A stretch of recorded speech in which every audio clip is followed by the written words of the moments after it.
hasta el año pasado, o quizá antepasado, director de la revista Año Cero de España, en la cual realizaron varios trabajos documentales sobre distintos temas que trata esa revista. No sé si ustedes la conocen, Año Cero, famosísima. Pues Enrique de Vicente me dijo, úsalo.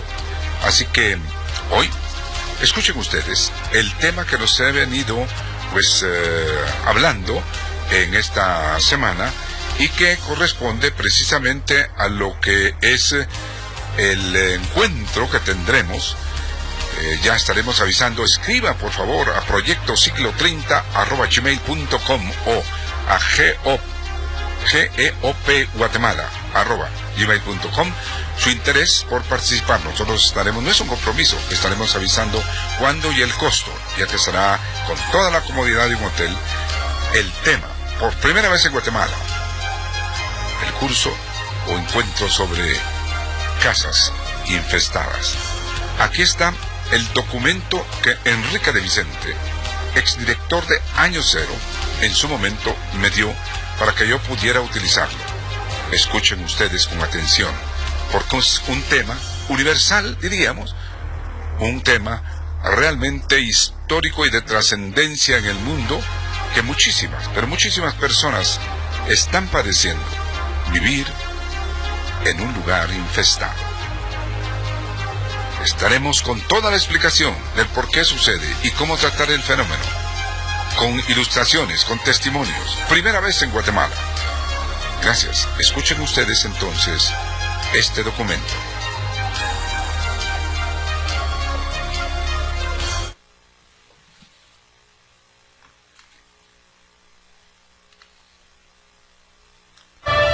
Para la mayoría de la gente, nuestro hogar es como un santuario que mantiene a raya el mundo exterior. Para algunos, ciertos sonidos y visiones fantasmagóricas convierten sus seguros refugios en prisiones terroríficas. Creen que los fantasmas han hecho realidad una maldición para habitar sus hogares, obligándoles a enfrentarse al inquietante terror de lo inexplicable. Poseídos.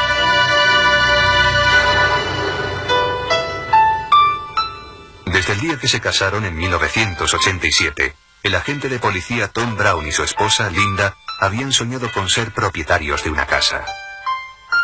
En 1996, los Brown y sus dos hijos se mudaron a una casa de ladrillo de 3 dormitorios en la plaza Twin Oaks de East Peoria, Illinois.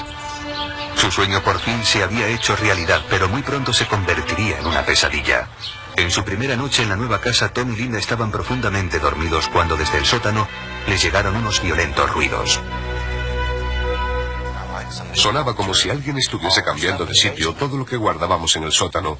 Me desperté y pensé que era imposible, así que bajé y lo escuché con total claridad. Alguien estaba moviendo cajas de un sitio a otro. Sonaba como si alguien estuviese enfadado, tirando cosas, pero todo estaba en su sitio. No se movía nada. Se oía el ruido, pero no se veía nada. Convencidos de que todo se debía al agotamiento de la mudanza, Tom y Linda olvidaron el incidente, hasta que a la noche siguiente volvieron a oír los terroríficos sonidos, esta vez aún más fuertes. Llamadas a las puertas, portazos, pisadas ahogadas por el suelo del linóleo de la cocina y justo enfrente de la habitación de Chelsea, su hijita de 3 años. Oí crujidos en el suelo, como si alguien caminase por la casa. No dejé de oír todos esos ruidos y estaba muy asustada. Volví a su cuarto, me senté en el borde de la cama y seguí sin ver a nadie, pero oía los ruidos. Era increíble, pero parecía que había alguien observándonos a Chelsea y a mí. Tom y Linda estaban empezando a creer que alguien los estaba observando, alguien a quien no podían ver. Luego, una noche, Tom vio algo que no podría olvidar jamás. En la sala había un gato bufando, como si se estuviera peleando con otro gato. Y también vi que una persona se metía en el cuarto de mi hijo. Fui corriendo a toda velocidad y no había nadie. No vi a nadie después de registrar el cuarto a fondo. Los Brown, que siempre habían sido escépticos respecto a los fantasmas, empezaron a sospechar que su nuevo hogar estaba encantado. Traté de ser racional, traté de averiguar qué estaba pasando, pero no encontré ninguna respuesta. Aterrorizada por los extraños sucesos, Linda estaba desesperada y deseaba mudarse de casa. Era nuestra primera casa, pero ya había tenido suficiente, así que le dije a Tom que nos mudaríamos en primavera, que no podía seguir escuchando cosas extrañas todo el rato, que casi me mataban de miedo. Tom, que seguía buscando una explicación, cruzó al otro lado de la calle para hablar con Shirley Beniak, cuyo hijo le había vendido la casa. Le pregunté a Shirley si sabía algo de ruidos, de fantasmas y de cosas parecidas, y se quedó boquiabierta, como no dando crédito a lo que le había dicho, y luego me dijo, así que tú también los has oído. Shirley le contó a Tom que sus padres habían construido la casa y habían vivido en ella hasta finales de los años 70. Su padre, Stuart Wall, era un hombre afable y feliz que en 1974 sufrió un ataque que lo dejó incapacitado y profundamente deprimido.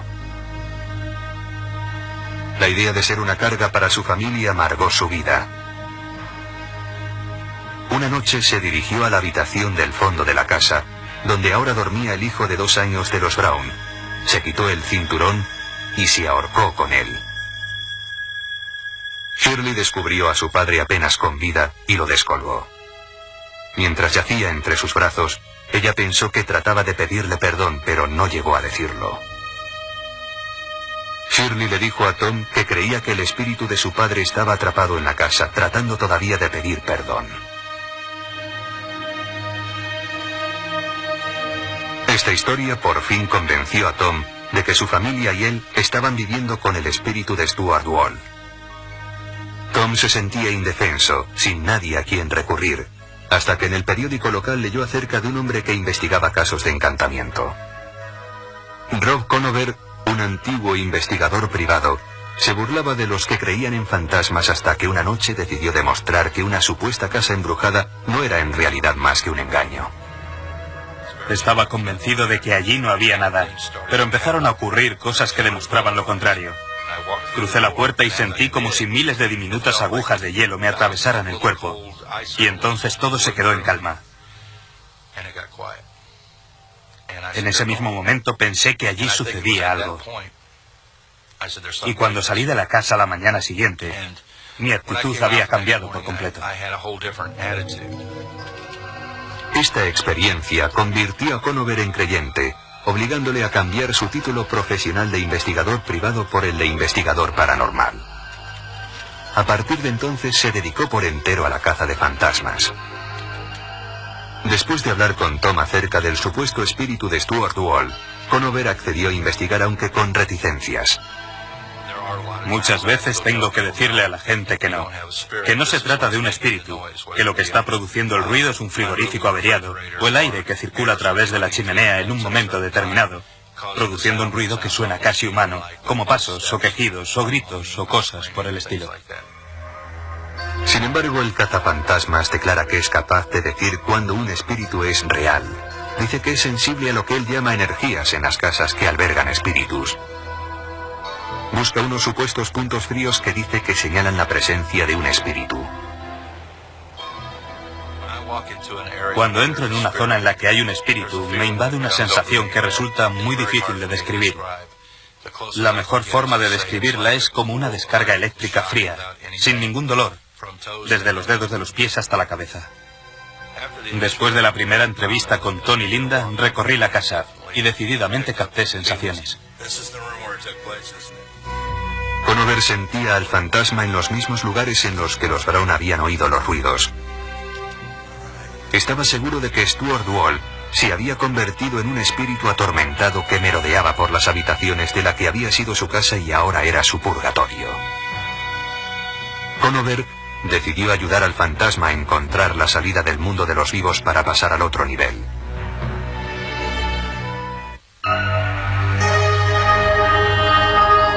El investigador paranormal Rob Conover llegó a casa de los Brown con un equipo destinado a batallar con el espíritu de Stuart Wall. 20 años antes, Wall se había suicidado en el dormitorio del fondo de la casa. Conover creía que su espíritu atormentado vagaba ahora por la casa y confiaba en que podría convencer al atribulado espíritu para que atravesara la luz. su forma de llamar al viaje de los fantasmas desde este al otro mundo. Cuando fallecemos todos nos enfrentamos a la luz. Pero si nos quedamos a este lado y no atravesamos la luz, el motivo es que estamos unidos a una persona, a un lugar o a un objeto de este lado que pensamos que debemos proteger o acompañar. Conover y su ayudante empezaron a recorrer la casa buscando la presencia de Stuart. Tom Brown, el propietario de la casa, y Shirley Beniak, hija de Stuart, le siguieron a poca distancia. Sentí la presencia de Stuart. Estos calcetines empezaron a moverse por su cuenta, adelante y atrás, y dije en voz alta: Stuart, tienes toda mi atención. ¿Entro en la casa o bajo al sótano? Y en ese momento se produjo un fuerte ruido abajo, así que bajamos al sótano, y su presencia se percibía allí con mucha fuerza. Enfocaron una cámara de vídeo, encendieron varias velas y apagaron las luces. Con una Biblia en la mano, Rob llamó al espíritu pidiéndole que se mostrase ante Tom y Shirley. Stuart, sé que estás aquí abajo. Le expliqué a Stuart que Dios es misericordioso, que él había sido una buena persona durante toda su vida, que había ayudado a muchísima gente, que yo creía que Dios tenía un lugar para él al otro lado y que le estaba esperando. Después de más de una hora, el supuesto fantasma aún no había respondido a Conover, pero el investigador estaba seguro de la presencia del espíritu. Podía ver el ectoplasma de Stuart. El ectoplasma es la energía que va por delante de un espíritu y le ayuda a moverse a través del aire. Está formado por electricidad y energía, y yo pude verlo. Una vez más rogó al espíritu que apareciera, ahora preocupado de que pudiera ignorar su petición. Cuando casi había llegado al límite de mis posibilidades, el pasillo del sótano se llenó de una maravillosa luz azul muy densa, a través de la cual era imposible ver. Al principio no vi la luz, hasta que Shirley me dio un codazo y me dijo que mirase. Entonces moví la cabeza y lo vi. Y si no hubiese visto aquello, jamás podría creerme que algo así pudiera suceder. Para mí era como una luz azul verdosa, muy brillante, como la llama de un soplete. Luego, en cuestión de segundos, la luz azul se desvaneció. En ese momento cogí la Biblia, me puse de pie, establecí contacto con Stuart y le ayudé a cruzar la luz. Daba la sensación de que en la casa había 150 invitados, que estábamos apretujados y que no cabía nadie más, y de pronto fue como si todo el mundo se hubiese marchado y hubiese apagado las luces. Era una sensación de un gran vacío, como si ya no hubiera nadie más allí y te hubieras quedado solo. Conover dice que en aquel momento el fantasma de Stuart Wall abandonó la casa para siempre. El investigador inmediatamente se volvió a la cámara ansioso por ver la grabación de lo ocurrido, pero esto fue lo que vieron.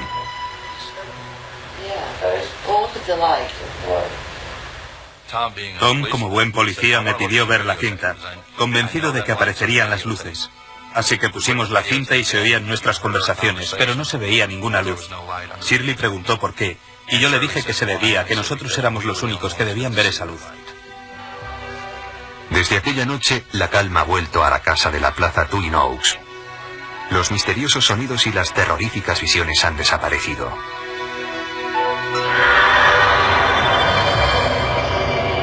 ¿Recorría el fantasma de Stuart Wall las estancias de esta casa? ¿Fue conducido finalmente ese espíritu a otro mundo durante este ritual? Los escépticos sostienen con énfasis que los fantasmas no existen y que el razonamiento lógico puede explicar todas las anomalías asociadas a los espíritus. Terence Hines, profesor de psicología, cree que el fantasma de los Brown es un producto de su imaginación. Cuando entras en una casa nueva se van a producir ruidos extraños con los que no estás familiarizado. Así que si entras pensando que alguien se suicidó en el cuarto de Johnny y oyes algo extraño, te resulta muy fácil pensar que se trata de un fantasma. Especialmente fácil para Linda Brown, que había crecido en la casa de al lado de los Wall y que tenía 6 años cuando Stuart Wall se suicidó. De niña no supo cómo había muerto, pero de mayor se enteró de la trágica verdad. Hines piensa que eso debió contribuir a que Tom y Linda decidieran que los extraños sonidos y visiones estaban causados por un fantasma. Hines dice que es natural, que la mente humana está programada para imponer el orden en las experiencias extrañas. El cerebro humano está organizado para crear percepciones. En especial cuando nos enfrentamos a estímulos azarosos y nebulosos, el cerebro trata frenéticamente de controlarlos. Los que creen en los fantasmas, como el parapsicólogo Lloyd Auerbach, no están de acuerdo con que el espíritu de Stuart Wall fuese un simple invento de la percepción de Tom y Linda. Sostiene que cuando varios testigos informan de la misma o de similares experiencias, como ocurrió en casa de los Brown, esos testigos deben ser tomados en serio. Es una experiencia subjetiva, experimentada por mucha gente a lo largo de muchos años, que da mucha credibilidad al hecho de que realmente hubiese algo allí y que no fuese un simple invento de la gente. Lo que estudiamos es cuánta gente hay, cuántos testigos. Los testimonios de los testigos de los casos de encantamientos parecen coincidir bastante. El testimonio de los testigos oculares no es convincente porque hay testigos presenciales que juran sobre la Biblia haber visto cosas que sabemos con toda seguridad que no existen. Remontándonos a la Edad Media había gente que juraba haber visto brujas atravesando el cielo con escobas. Conover y los Brown están seguros de haber visto una luz azul, pero Tom Flynn, un escéptico que ha examinado casos de hogares embrujados, dice que si la vieron, debería haber aparecido en la cinta de vídeo que grabaron. Las cámaras de vídeo responden al mismo espectro de colores que el ojo humano. De modo que si apuntas una cámara de vídeo a un punto y ves una luz azul, la cámara también la verá. Así que pienso que es muy revelador que esas tres personas informen de haber tenido esa experiencia, mientras que la cinta de vídeo que grabaron no la confirma. Flynn dice también que varias de las declaraciones de Conover, como que siente una presencia, que puede mover a los espíritus a través de la luz, y que es capaz de ver el ectoplasma, están basadas en la mitología usada comúnmente por los que creen en los fantasmas. Uno de los trucos típicos que hacían los médium espiritistas en sus sesiones a partir de la década de 1860 consistía en producir ectoplasmas. Sabemos que aquellos médiums del siglo XIX usaban una serie de trucos, pero de allí vino la tradición de que existía ese ectoplasma, esa especie de sustancia semimaterial que pertenecía a los fantasmas. Los creyentes dicen que es posible que Conover se base en temas sacados de la cultura popular, pero que su ritual parece ser eficaz. Desde la visita de Conover, los Brown ya no oyen ruidos misteriosos ni pisadas fantasmagóricas. Tal vez el cazafantasmas que fue a casa de Tom y Linda tenía alguna capacidad auténtica para afectar al entorno, porque lo que hizo, fuera lo que fuese, funcionó. El profesor Finucane dice, sin embargo, que la mejor forma de eliminar unos fantasmas imaginarios es empleando métodos imaginarios de cazafantasmas. Es un alivio psicológico. Dicho de otra forma, él dijo lo que esa gente quería oír e hizo lo que parecía adecuado para lo que querían ver y oír. La aparición del fantasma de Stuart Wall fue una visión compartida o una ilusión compartida. ¿La mente hace mentir a los sentidos? ¿O acaso los atormentados espíritus de los muertos vagan por esta tierra? La respuesta depende de la fe de cada uno en lo sobrenatural. A los que dicen que un fantasma ronda por su casa, el alivio solo les llega cuando el espíritu se marcha o cuando las víctimas se mudan. Para otros, en cambio, ninguna casa puede ser un hogar.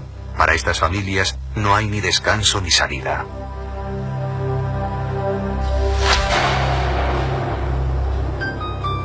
Un doloroso divorcio en 1968 dejó a Beth abandonada con una hija pequeña y muy poco dinero. Estaba reconstruyendo su vida pocos años después cuando conoció a Bob Batchel. Se enamoraron, se casaron y Bob adoptó la hija de Beth, Leah. En 1971, cuando los Batchel se mudaron a esta casa de New Brunswick, en Nueva Jersey, la recién inaugurada felicidad de la joven familia sería muy fugaz. En la casa empezaron a ocurrir sucesos extraños. Al principio, Bob y Beth no se tomaron en serio las extrañas actividades como lámparas que se balanceaban, puertas que se abrían y se cerraban u objetos que aparecían en lugares indebidos. Luego se vieron obligados a hacer frente al terror atrapado en las paredes de su nuevo hogar. El penetrante aroma de flores en descomposición flotaba por las habitaciones. La temperatura subía a niveles asfixiantes sin motivo aparente y empezaron a presenciar visiones asombrosas. Cuchillos, tenedores y biberones cruzaban el aire como flechas, haciéndoles temer por sus vidas. Me sentía muy asustada, muy insegura. No sabía lo que iba a ocurrir a continuación. Y eso de no saber si el suelo o la alfombra se va a mover bajo tus pies es una sensación que te corroe por dentro. Nunca sabías qué esperar. Siempre estabas alerta y el nivel de tensión era altísimo. Los terribles sucesos fueron a más. Los Bachel declararon haber sido atacados por pequeños objetos lanzados a través de la casa por unas fuerzas invisibles. Invité a comer a unos amigos y de repente el tapón de la bañera cayó entre dos de las personas sentadas en la mesa, como si lo hubiera lanzado alguien. Los objetos voladores se hicieron cada vez más peligrosos. Una noche, Bob y Beth se quedaron paralizados de miedo cuando vieron caer del techo un cigarrillo encendido. No sabíamos qué hacer, porque no sabíamos si alargar la mano y cogerlo, si lo estaba sujetando alguien a quien no veíamos, o si al caer al suelo provocaría un incendio. No sabíamos qué hacer. La enorme tensión de los incidentes de este tipo obligó a Beth, que nunca había creído en los fantasmas, a enfrentarse a lo que tenía todas las trazas de ser un encantamiento. La noticia del fantasma de los Bachel corrió de boca en boca y un grupo de espiritistas interesado en actividades paranormales solicitó hacer una sesión en la casa. Bob y Beth, sin otra posible alternativa, accedieron. Sentíamos que nos estábamos ahogando en un mar de fenómenos que no podíamos explicar. Nunca nos había ocurrido algo así antes, no sabíamos nada y necesitábamos ayuda. El grupo se reunió con Beth y Bob alrededor de la mesa del comedor. Cerraron los ojos y se dieron la mano.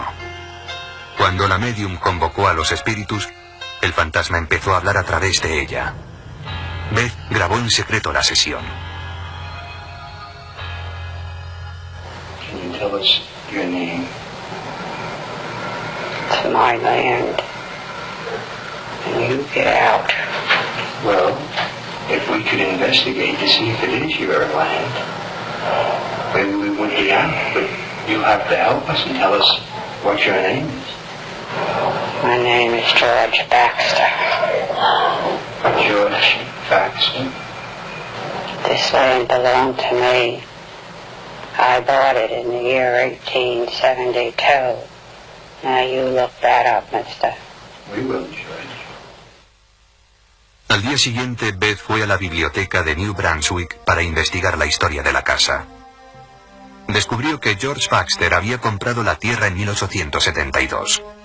Beth se quedó muy sorprendida, pero Bob seguía siendo escéptico. Hasta unas cuantas semanas más tarde, cuando encontraron amenazas escritas con lápiz de labios y rotulador en las paredes y los espejos. Ahora Bob estaba seguro de que la casa estaba hechizada.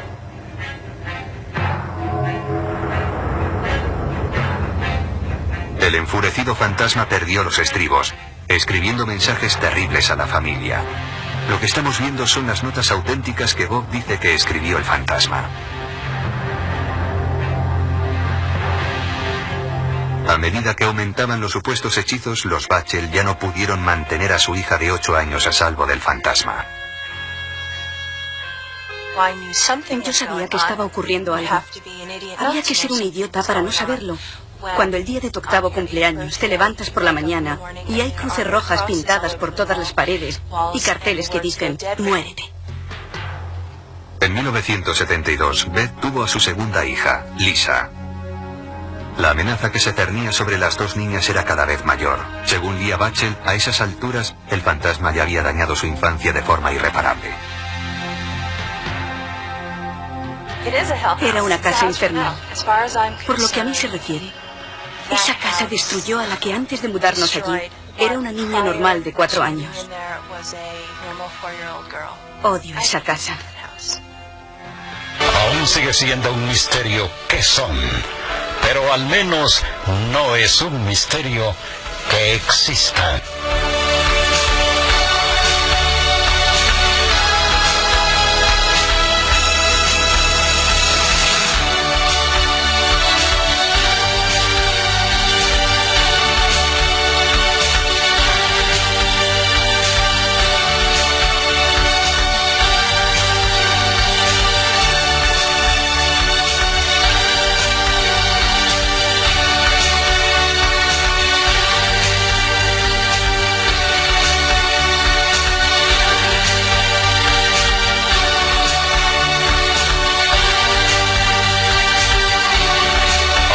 sigue siendo un misterio qué son, pero al menos no es un misterio que existan.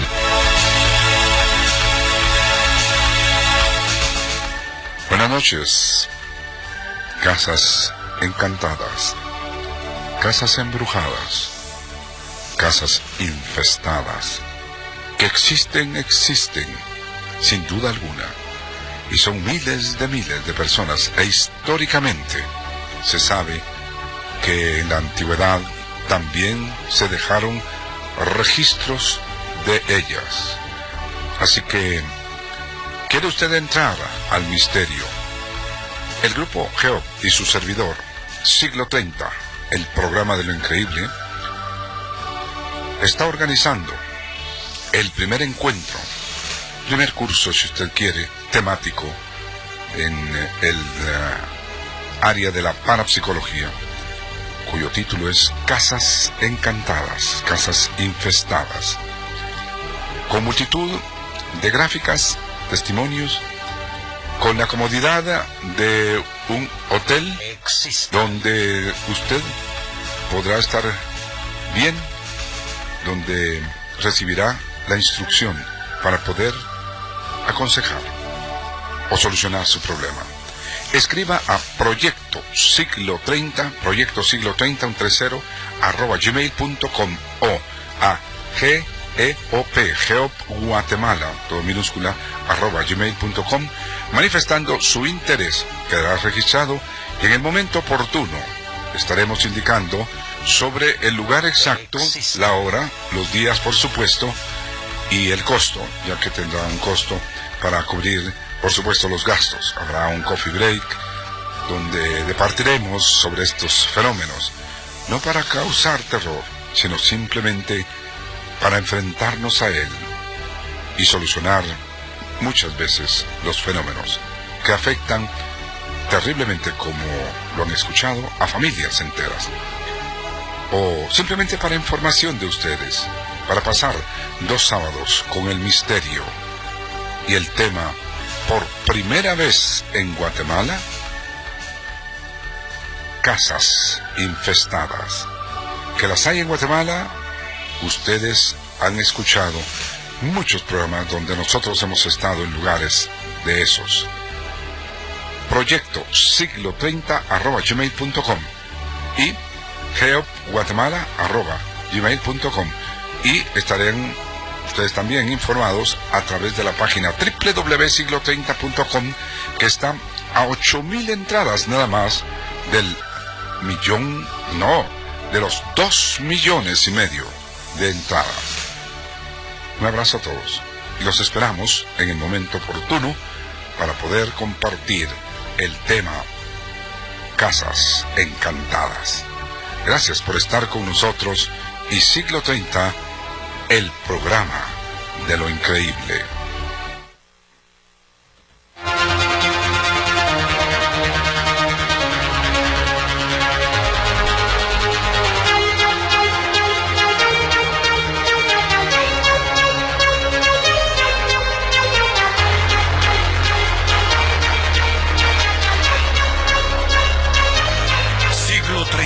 Premio Dama de Plata a la mejor producción en radio.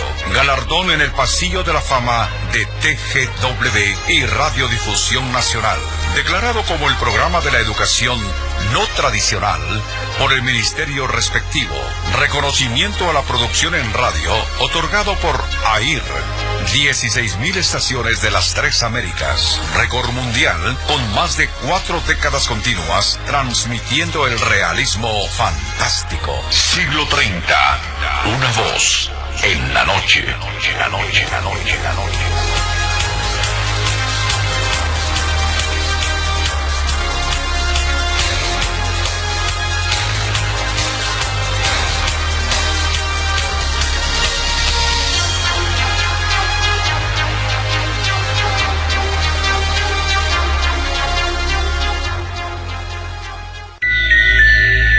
Lo asombroso, inaudito, inverosímil, insólito e increíble.